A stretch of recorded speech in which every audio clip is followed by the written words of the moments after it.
Did Brian have his baby yet? No, not yet. When is she due? Pretty soon, right?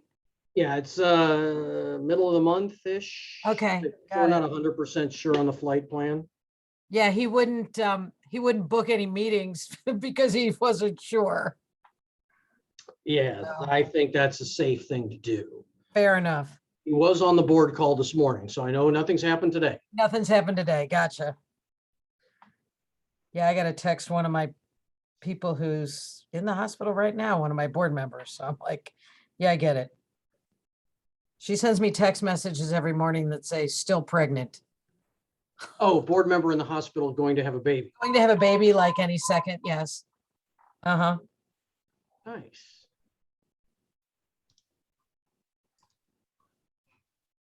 Good morning. We were just talking about you, Brian. Uh-oh, what's going on? I just didn't know if baby was here yet. No, Not yet. I mean, obviously you know the answer to that now, but we're gonna Yeah. get there. I understand. It's only a question of when. Yep, that's how it works. It's no longer an if. I gotta warm up. Amen. We've been on the street corner all morning doing Old Newsboys today. It's like, I gotta warm up. And how's it going? Good luck with that. Good. We had the corner of Lindbergh and Ladue this morning. That's our station for Old Newsboys.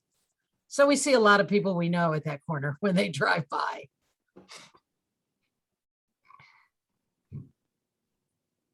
When I used to drive places, which I don't do anymore, and it was Right. Old Newsboys Day, you know, the problem was I would know people at 4 corners in a row, and I'm like, well, I can't just give to one. you No, know. you're just handing out cash. That's how it works, right? Normally, though, if you keep your paper up on the dashboard, they won't ask you because they know you've already given. Yeah. So, That didn't work with some of the people I knew. They were like, but you gave to somebody else? What about me? ooh, yeah, they came and got you, huh? Yeah, I prepared for that with cash this morning on the way to work, but only got hit up once by the students at Parkway Central at Woods Mill and Ladue. And I'm like, how do you not give to the kids, right? I said, I'm on my way to go sell these things, and I still gave them money. But that's all right. It's a fun day. It is. At least it's not raining. That's the good part. Oh, the sun was out. It was beautiful. Yeah. We're at the 2 mark after, it's on my to-do list. I'm planning on, I have an active list of all the chairs of all the partner organizations. I'm going to email them all directly to encourage them to participate in these calls on a, whenever they can basis as leaders in the community, since they are invited. And maybe if they get an email from me, maybe that'll work. Versus just, more Federation email. So, all right, well, hey, thanks everybody who's here. We even have David today. Look at that. I don't have anything specific other than our topic today is going to be awesome because I think as we pre-announced, Nava's going to talk about the needs assessment. But since David is here, we'll lead in first with anything our wise counsel in the political world has to tell us. Well, I'm not sure I'm wise, nor do I have any counsel. So we're just everybody's getting their act together for session to start. The 2 big things are getting ready for ARPA and the infrastructure bill that is here. And so a lot of the considerations that folks were having under ARPA are being changed because the infrastructure bill that just passed and was signed by the president.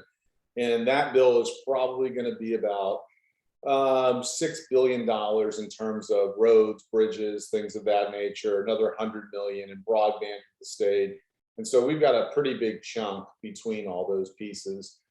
We are working with the Holocaust Center on language for a bill that Adam Schwadron is going to introduce on mandatory Holocaust education. We're trying to skirt any conversations around CRT or things that could be political in nature. And so we're working through that process, but at least that's going, I think, pretty well. I'm going to have an opportunity tomorrow to visit with folks at the J, and I think, Miriam, I think we have a meeting tomorrow, we have a meeting tomorrow, I think. So we'll start getting together in terms of opportunities for the agencies that we can begin exploring. Bills are going to start getting filed on December 1st. So Mindy, Nava, I apologize in advance. We're probably going to have a bunch of stuff to throw at you as it comes out. And the governor is going on his mission to Israel on December 2nd. And he has got Dean Plocker, who's a House member from Frontenac and the Speaker-elect, as well as Brian Williams in the state Senate, our friend. And so that should be educational and interesting for them. I've had a couple of conversations with both of them, and I think we're preparing some materials for Dean right now. Don Rubin and I have been in contact, and so Don is going to spend a little time with Dean beforehand, and Don is also going on that mission with the governor. So I think that's a summary at this point. I'm happy to answer any questions folks have. I'm staying away from putting information out there about the U.S. Senate race, congressional races, or anything else that's political at the moment, because it's kind of shifting sands right now. Hey, David, we heard they're going to be introducing a copy of the Texas abortion law here in Missouri. Have you heard that? Yeah, I think that bill will be pre-filed, is my guess, on December 1st by probably 15 different legislators. Yeah, I think that there will be an all-out attempt to do that. For those that are interested in the SAPA bill and all the conversations going back and forth on the guns bill, at this point, there's no intention to change that. The idea is, among the moderate Republicans, is not to make it better, let the courts throw it out and call it a day. And, let's not try and make something constitutional that nobody wants anyway. So those 2 issues, I do think those things are on their way. And of course, CRT, we're going to have I'll bet we have 15 bills filed in the first week of pre-filing on CRT prohibitions. Wow. Anything else for David? David, thank you. Of course. And our focus today, is, I'd say this, most of you all do a great job at your work. And so you're lauded for it. I feel like there are great people who work at the Federation and I get all the credit, but do very little of that work. And an example of one of those is Nava today. You've been working with her and the entire team in Community Impact over the course of the pandemic and before. And one of the areas that we've really leaned into a lot is trying to support our community institutions, you all, by understanding what's really happening and trying to drive resources, monetary and otherwise, to help address the concerns and the issues that we collectively have been having. And so in the summer, you guys helped complete a third needs assessment. Nava is here to share the results of that and to answer questions and be able to talk about it. So thank you all for those who were able to participate in it and provide the feedback. And thank you to Nava and all of your colleagues in our community impact area for putting together what has been really, really important and useful information, particularly at this time. Thanks, Brian. If I could have permission to share my screen, that would be great. You should be able to. Now I can, yes, thanks. Just give me 1 second.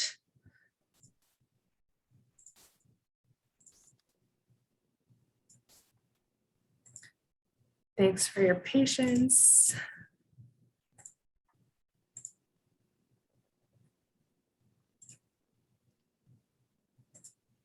All righty, can everyone see the PowerPoint okay? Great, okay, fantastic. Thanks for having me at the community call today. I'm excited to talk to all of you about the results of our most recent, our third COVID needs assessment. I am the manager of community assessment and planning on the community impact team at Federation. In case, I know most of you, but in case we haven't met or haven't talked in a while, that's my role. Plan for today is to review the COVID needs assessment findings, basically what's in the executive summary that you should have all received in a big e-blast, and then open up a discussion about them. And to start, I just want to put this into context of the work that we do at Federation. We assess community needs. That's what we've done here. And then we make plans for how to address them. And then we invest to address those needs and evaluate how it went. So today, for this COVID-19 discussion of community needs, we're in that assessment phase. We are just starting to get into the planning phase and figuring out how to respond to these findings. And how to prioritize the needs that emerge. So we haven't done a whole planning process yet. We're still in the end of the needs assessment phase. So the purpose of this third needs assessment, we did 2 last year, one right when the pandemic hit in March and another one in July. This is our third one. And the purpose was, as the pandemic has stretched on and changed and morphed and continued, we just needed to update our understanding of its impact on our communities, organizations, and their constituents. So that's what we were trying to do here. And we did that by surveying the professional leadership of all of our local Jewish organizations. And just an important note is that the survey went out pre-Delta variant. So that's important context for looking at this data. I think we can reasonably assume that all of these issues continued or worsened with the Delta variant, and it continues to change as that variant has receded. So that's important context. When we got the data from everyone, we considered these factors and the bullet points in terms of like how to figure out what should rise to the top in the findings. What's the most important needs that came up? We considered how widespread the need is throughout the community, how severe the need is among those people who are experiencing it, whether the need has improved over time since last year, and whether an issue was expected to last into the near future. Those are kind of like the parameters we were trying to use to figure out how do we drill down into what we should focus on in all this data we got. And I just want to say a huge thank you to everyone who took this survey. I'm sure many of you did. We received responses from the leadership of 44 local Jewish organizations, which was fantastic. And we just cannot do this work without you, obviously. It's your expertise and experience and your willingness to take the time to respond to these surveys that we send out that allows us to understand the needs of the community. So thank you so much for that. So getting into starting with the strengths, things that are going well for our community. In terms of organizational strengths, the majority of organizations said that their overall ability to deliver programs and services has improved over time since last year. So that's really encouraging and exciting and positive. Organizations also said that they're doing well at protecting the health and safety of their staff. That's not a big challenge right now, or it wasn't during the survey. And also that they weren't having trouble with staff not wanting to return to in-person work. So those are all sort of the top strengths for organizations that came out of the survey. In terms of the top strengths for constituents, what's going well for community members in our community, there was not a big need for prepared meals expressed in this survey. And I take that as really positive because we spent a lot of time in the earlier parts of the pandemic responding to a major need for prepared meals and investing lots of dollars into that to make sure that everyone in our community who needed it could get it. And I think that shows in this data point. There will always be a need for prepared meals in different populations in our community. So this is not discounting that, but I think it's showing that everything we did to try to meet that need, it has been successful. So that's exciting. And then also we asked if organizations thought their constituents were having trouble accessing COVID vaccines, and that people seem to be able to access vaccines, and that is not an issue. So that's going well. Now getting into the challenges, starting with the organizational challenges. A major challenge that came out of this survey is staff morale and burnout. Not surprising. I think that's a known fact. It's across sectors. People are exhausted and burned out. And we have the bar chart on the top of the slide there is a data point from the Leading Edge survey that we asked everyone who was eligible to participate in earlier in the year. And it's just showing that in our community, more than a third of employees who responded to that survey feel either neutral or negatively about whether employee well-being is a priority at their place of work. So in addition to organizations saying this is a challenge for us, we also are seeing that corroborated by this data point that's coming from employee voices. On the bottom of the slide is another challenge. Organizations are concerned about their ability to meet their fundraising goals this year. You can see in the chart that half of respondents, half of the organizations that responded to our survey are uncertain whether they'll be able to meet or exceed their fundraising goals. So that is a concern. More organizational challenges that rose to the top. We heard that a lot of organizations are experiencing a need for additional staff. That need is especially prevalent in educational settings. Again, we know that aligns with major trends, tight labor market, may also probably aligns with the fundraising issues.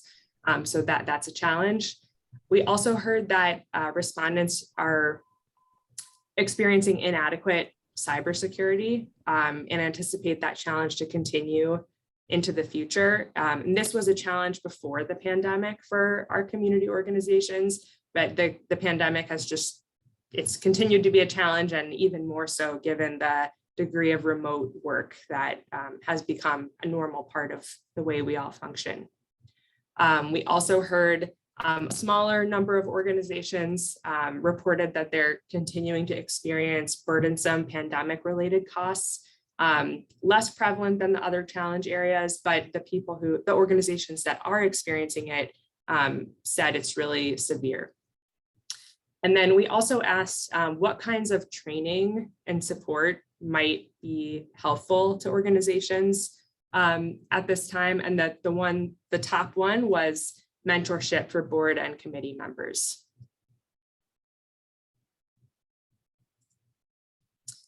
Moving on to constituent challenges. So what are the challenges that people in the community more broadly are experiencing based on what organizational leaders are seeing? The number one challenge is mental health.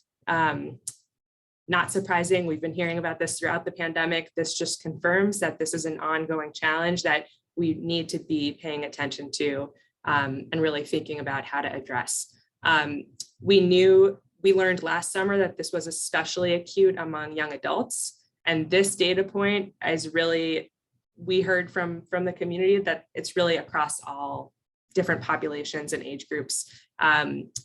So it is a major issue in our community. We also heard that respondents are seeing that their constituents are having trouble with returning to in-person programs and activities that might be kind of like psychological adjustment stuff. It might be safety concerns. We also heard that there's ongoing concerns related to isolation, concentrated among young adults, people who live alone, people who have less access to technology. And we heard about an ongoing need for direct cash assistance and loans among constituents, which we know has been happening throughout the pandemic as well. So this slide just shows all the needs I just went through. It just shows them all on one slide, so you can kind of see them all together, organized by the organizational needs on the left and the constituent needs on the right. And I would like to hear from you and really turn this into a discussion for the rest of our time. What really resonates with you about these findings? As I was speaking or as you were reading the report, what jumped out as you as like, yes, this is a major issue? Can I just say, Nava, it struck me right away when you said that you did not use the words only 20% of people need prepared foods, but it looked like 20% of the respondents, well, tell me what it really meant. 20% of respondents said that prepared meals were still in need, because we don't provide prepared foods, but we are connecting people to prepared food delivery options all the time, because there are a lot of aging seniors who are, I mean, still throughout the pandemic and now they wouldn't be eating without it. So I just want to make sure that data is correct, or that 20% is a pretty high number, but I don't know if it's what it's 20% of. Yeah, I think the reason why I sort of framed that in a positive light, while acknowledging that it is and will always be an ongoing need that we're committed to addressing, is that it was really towards the bottom of the list in terms of all the constituent needs that we asked for. It was one of the lower ones on the list compared to like mental health, which such a huge percentage of respondents said was an issue. So yes, I do not want to underplay that the people who need that. And as I said, we're committed to it. I just think it's exciting that we've been able to pump a lot of resources into it and I think address some of those more acute pandemic related needs. And I do want to say that anyone who needs food is getting it through those services. So it's incredible to have all of those food delivery services. It's remarkable, actually. So thank you. Okay. Ellen, I see your hand up. Yeah, so on the staff morale and burnout on the greatest organizational needs, I think mental health needs to be there as well, because that's part of what's causing the staff morale and burnout. It's not necessarily the workload, but all of the other things that have happened in the world over the last 2 years on top of trying to get your day-to-day job done. And I know for our organization, we've seen more needs for mental health services for staff than I've seen in the 17 years I've been here. I've seen more of it in the last probably 120 to 180 days. And, we're dealing with it as best we can. Thank you, Miriam, for all of your help over at JFS, because it's a good place to refer people. But it's unbelievable to me, the amount of people that are now comfortable even talking about it. And, one of the things that I learned from Miriam's director of clinical services is that it's not necessarily that we're seeing more of it, but people are more comfortable talking about it, identifying it, and reaching out to get help because it's on the forefront of people's minds. And that was really interesting because she said it may not be what's happening in your organization. Your organization isn't causing it, but what's happening is people are recognizing it in themselves more, and they are more apt to reach out for help today than they might have been a year ago or 18 months ago or 2 years ago. And so I really think mental health belongs in both columns in terms of critical need. Yeah, And I have it's to so say- related. Go ahead, Nava, I'm sorry. No, I was just gonna say, yes, I agree. They're very, very related. Yeah, go ahead, Miriam. No, just Ellen is a great example. While you were talking, Ellen, I was going to compliment you. Ellen's organization is noticing it, open to people. There's something there, Ellen, that says that your place is right. Your organization is allowing people to feel safe with some pretty serious needs to come forward and to ask for help. And you've handled it beautifully. So thank you.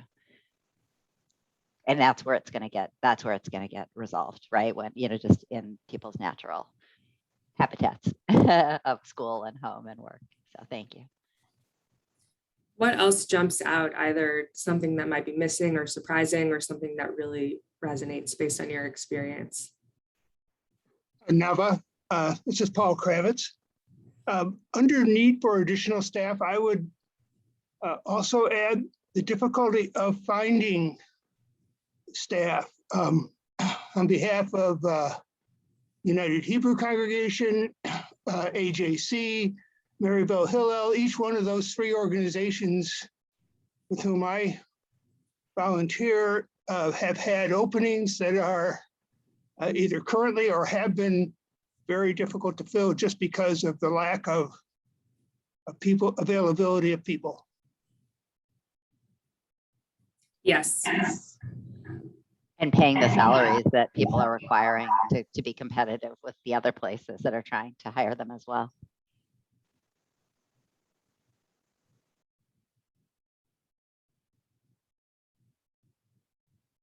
What else? Any other thoughts about these needs?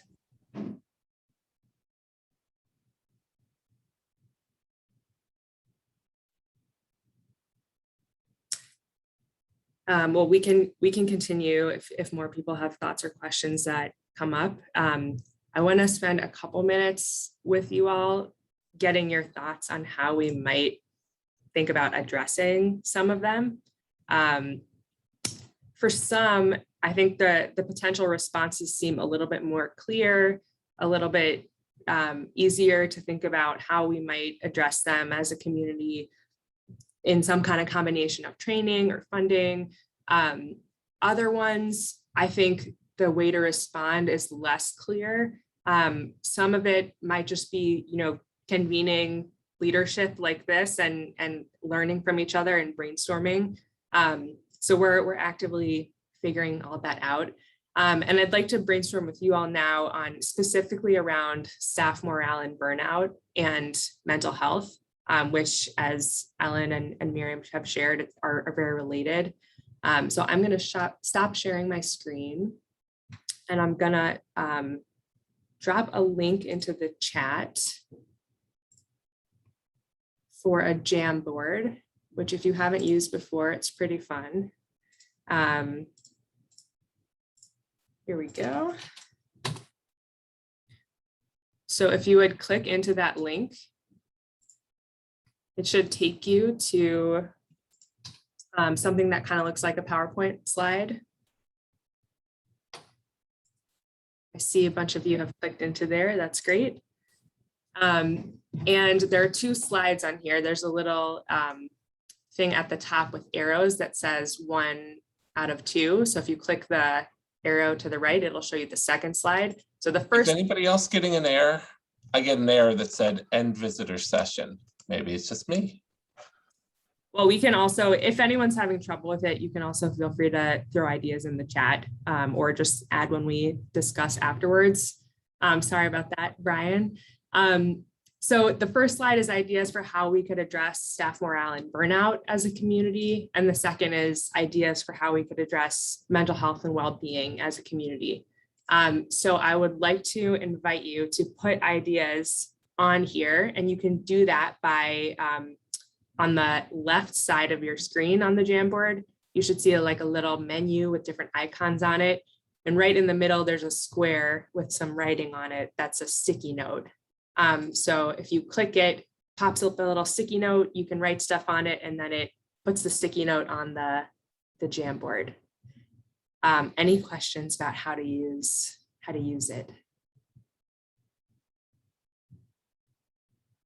Okay, so let's take a few minutes to just brainstorm, throw up some ideas if you have things you've been thinking about for how to address either of these, and then we will talk through them. So it'll take like three minutes or so.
I see lots of great ones on the staff morale page. I just want to invite people to also think about the mental health slide, the next one, in the next couple minutes.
All right, so let's look at this together.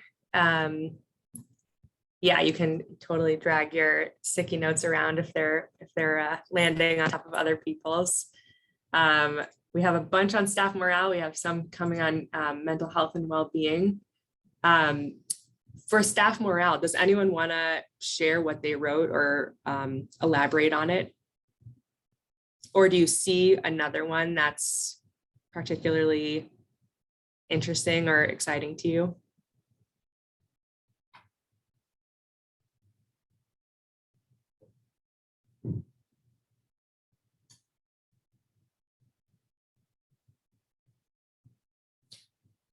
I'm seeing a few around making sure staff take time off or having more flexibility in schedules, floating time off, quick access to mental health services, having open sessions for staff to connect about this, having policies for regular performance reviews and raises and bonuses, which is, of course, not specific to the pandemic, but maybe has become even more important given the stresses of the pandemic. Setting boundaries in terms of when emails are expected to be answered, making sure we're utilizing existing community partnerships, giving people more time off, boundaries with clients, thinking about how we could connect with JPRO to connect with staff about this, giving people rewards, expressions of appreciation, additional personal time, taking time to personally speak with staff about them, not their job, and how they're doing.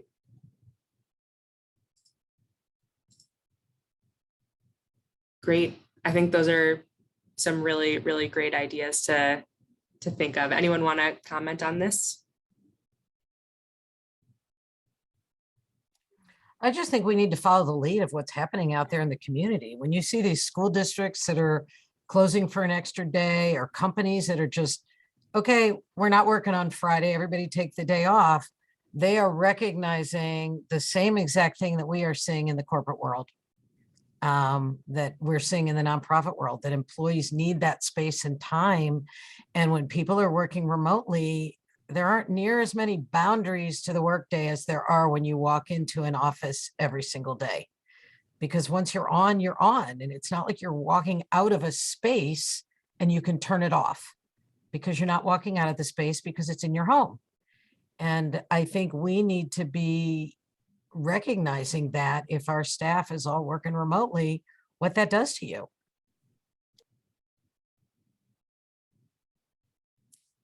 Thanks, Ellen. Anyone else?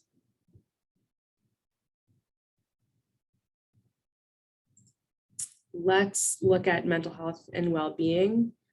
Some ideas: mental health trainings for community leadership, training and education for supervisors and leaders on mental health red flags, a campaign where people share their journeys and are open about their mental health issues to try to remove stigma, making sure leadership have tools to make referrals for people to get services, training staff on how to deal with mental health issues in the workplace. How do you respond if someone expresses a mental health issue?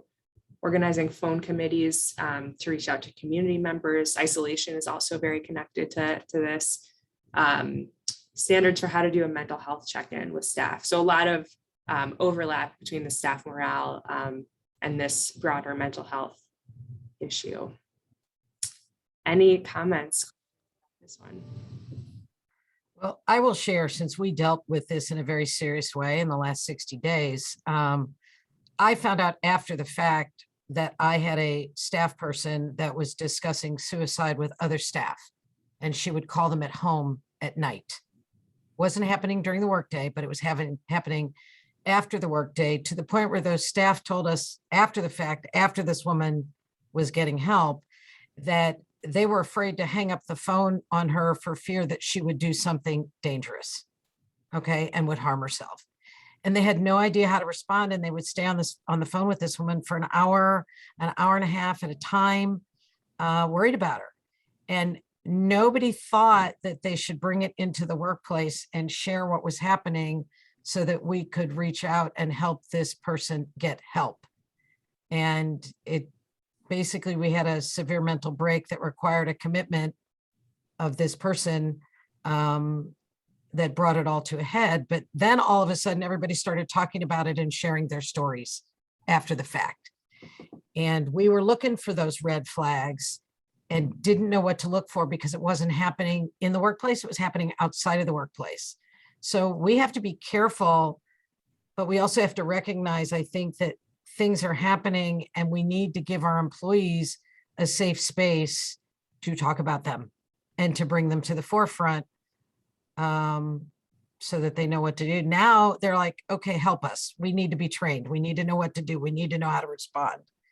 And I think it is, I mean, I think everybody needs to look at this before something happens in their particular workplace.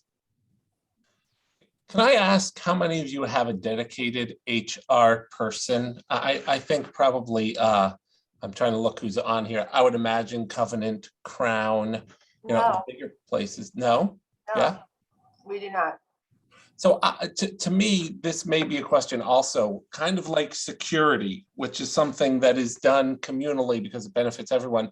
I don't mean the HR about onboarding people and stuff, but there may be an opportunity here for us to consider the other side of HR. Some of the stuff that we're talking about now, you don't need someone specifically within your own organization all the time for this kind of stuff. It's about trainings, ongoing trainings and teachings and resources, someone who understands and know those. And maybe this is an opportunity to look at something like that, because Ellen, my heart is breaking, right?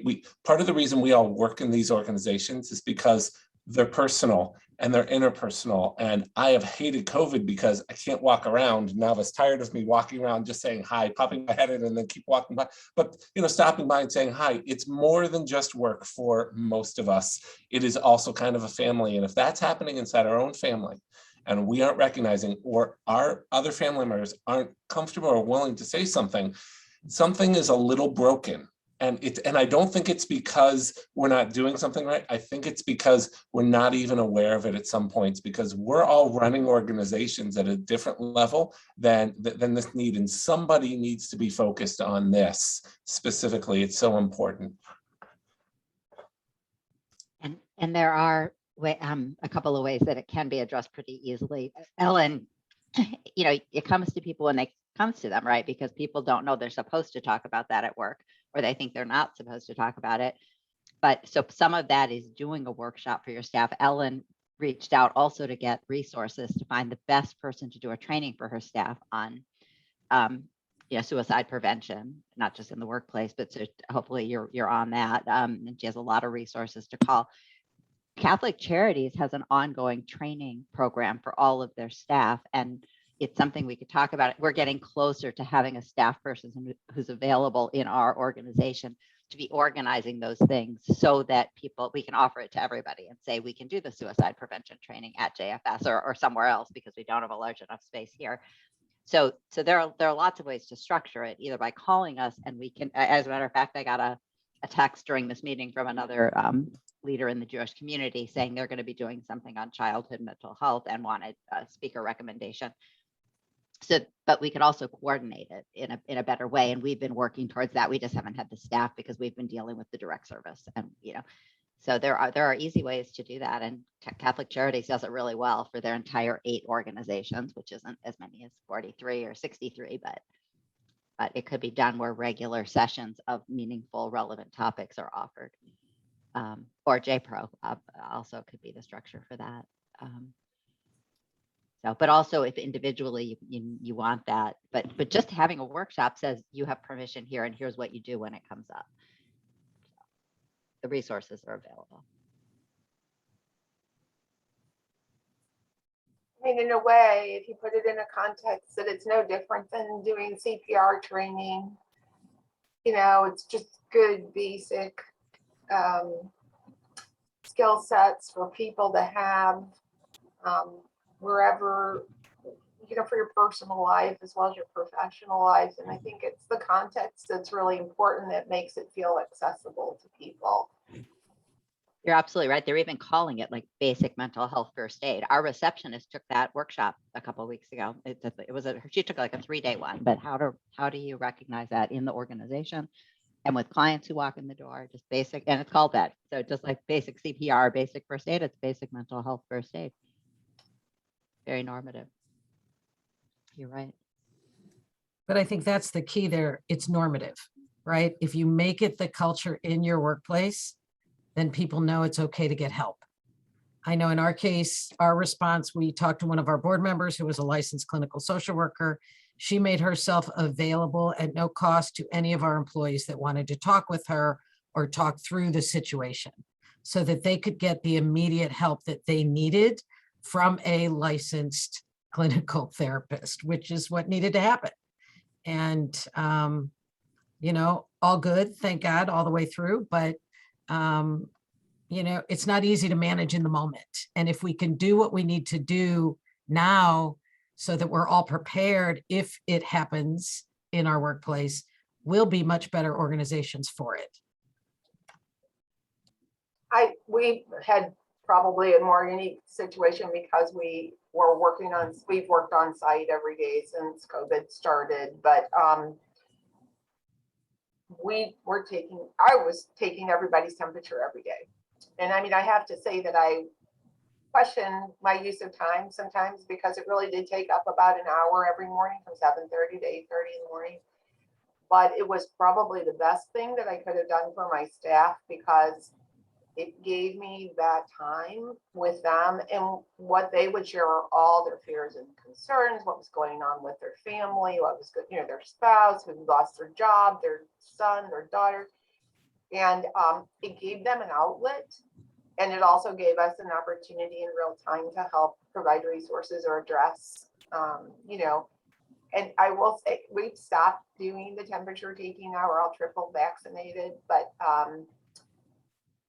people say, I really miss that, you know? So now I'm thinking, well, maybe you need to go back to that because I kind of miss it too, to tell you the truth, that just that one-on-one time where you're really understanding and knowing the people that are in your life every day. And it's not about work, it's about them. I find that they're coming to me more with personal things since we built this different kind of relationship.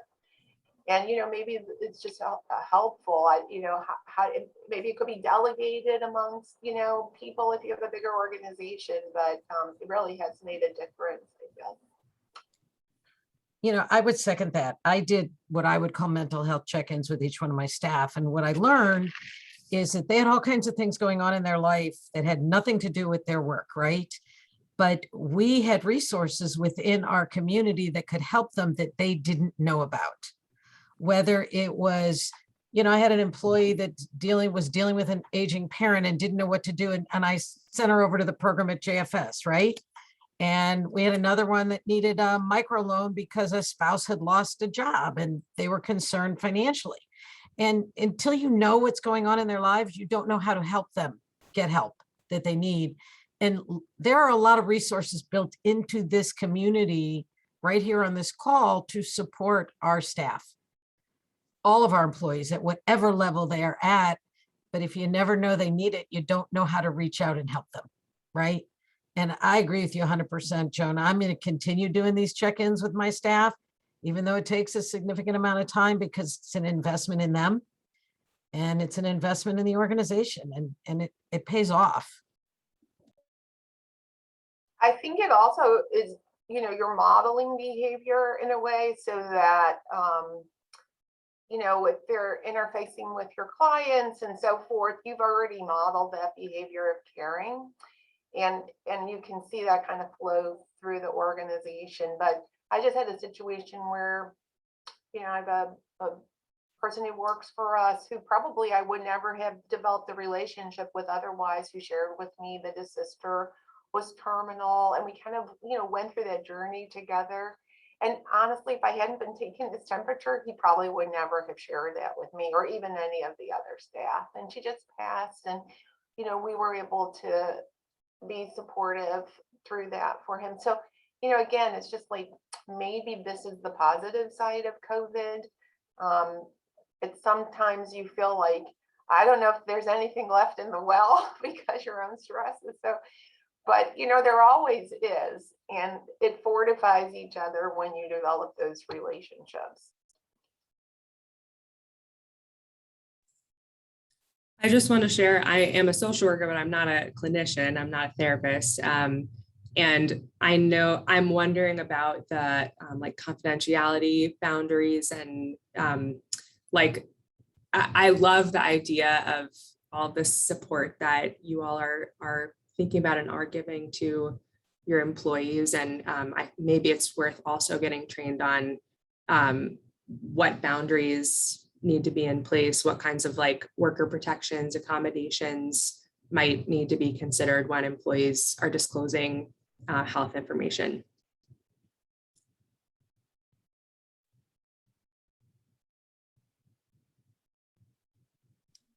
Nava, we asked that question, and if I'm not asking the question and they're disclosing or sharing, it's a different kind of relationship because we're not requiring them to do any of this, right? It's like when our people walk in the building and they ask every single person at the table, are you vaccinated? Right? It's personal health information, but they don't think twice about asking everybody they know, are you vaccinated? Right? Now, I might go into a community organization and not ours, and no one's going to ask that question because it's personal health information, right? And so as long as if someone shares something with you, this is what we were told, as long as I'm not sharing it with other people in the building, then it's perfectly fine. And if an employee wants to talk to me about something, it's between that employee and me and no one else, right? And you can't share without permission, basically.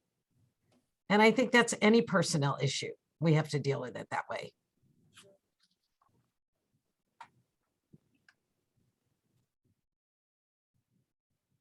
Anything else anyone would like to share about anything we've talked about today?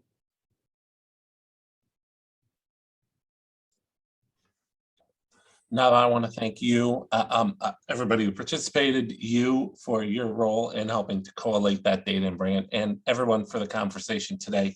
Obviously, they're not easy conversations, but it's really important to have them. And I hope at the very least, some of you feel like you have some thoughts and ideas, but maybe also that there are others who are going through some of the same things as you. I think one of the best things about these calls that we've been doing for going on a year and a half now are that we have the opportunity to talk to one another, hear from one another, and realize that we're all dealing with a lot of the same issues. We're not alone, and or just that there are people for us to reach out to. So Ellen, I don't know if you specifically offered, or Joan as well, but they've been through it. There certainly are ways that we can help and support our staff as institutions, but as individuals as well, because we're all caring people. That's why we do this work. But there may also be opportunities, given the feedback here and the feedback from the needs assessment, for the community to be more supportive and helpful in different ways, whether that's training or whatever it might be. This is all really helpful, and I thank you all for being willing to share. Anybody else have anything else for Nava about anything in the information, in the needs assessment, or otherwise? Before I open it up to anything else that anybody wants to talk about or share in general. Scott, I see that you unmuted. Did you want to say a couple of things? I was just going to make a comment about, someone expressing suicidal ideation, that if it appears exigent, it's something that's emergent, that, we also recognize that although it's often, in today's society frowned upon to, contact law enforcement for that, our local agencies here are CIT trained, and that can be an immediate resource for someone if you think that there is a plan in place and there's possible, actionable behavior regarding that plan. We don't want to just, avoid those situations while we're searching for other resources. That's all I wanted to just mention. Scott, I would second that. We actually had to call the police to do a wellness check at this person's apartment. Yeah. And she was taken straight to the hospital by the police. And so we did exactly that. because she wasn't responding to us as she normally would. And there, you know, one of the positive training aspects of law enforcement in today's world is that they are receiving that crisis intervention training, and it's saving lives. You know, it's recognizing those circumstances and dealing with cases in that way versus the traditional, you know, incarceration or arrest or that type of thing. So it's a good positive thing in the community, and it certainly is a resource for any kind of emergent situation. Any other security related issues that might be going on, Scott, that you want to share or talk about? You know, we continue to monitor the things that are out there in terms of anti-Semitic behaviors, hate ideologies. It seems like it's something every day. And as most people on this call probably are already aware, we did have a very close to home situation now a couple of weeks ago. And, you know, we're pretty happy with the way that our processes work, that we have the relationships and the communication avenues that we have with intelligence agencies and law enforcement, that we can respond quickly to those types of things and circumvent potential disaster. So, you know, I just encourage everybody to continue to promote reporting incidents like these to us so that we can stay ahead of the game.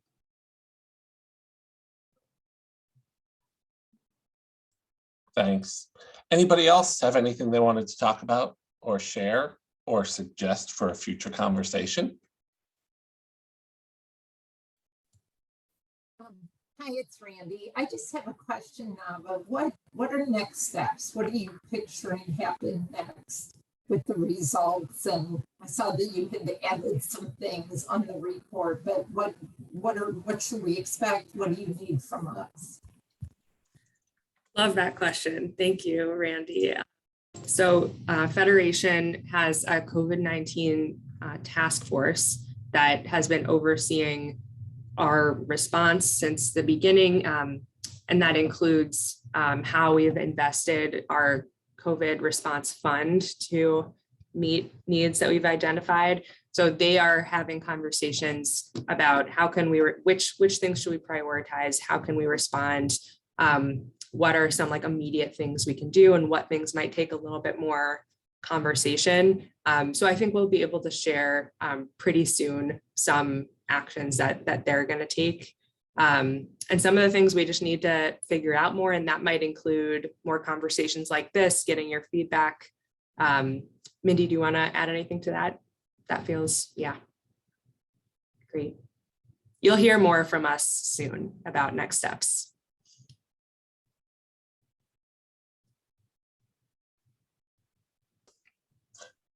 If there is nothing else, then I'll take the opportunity to wish everyone a happy Thanksgiving and a very happy Hanukkah.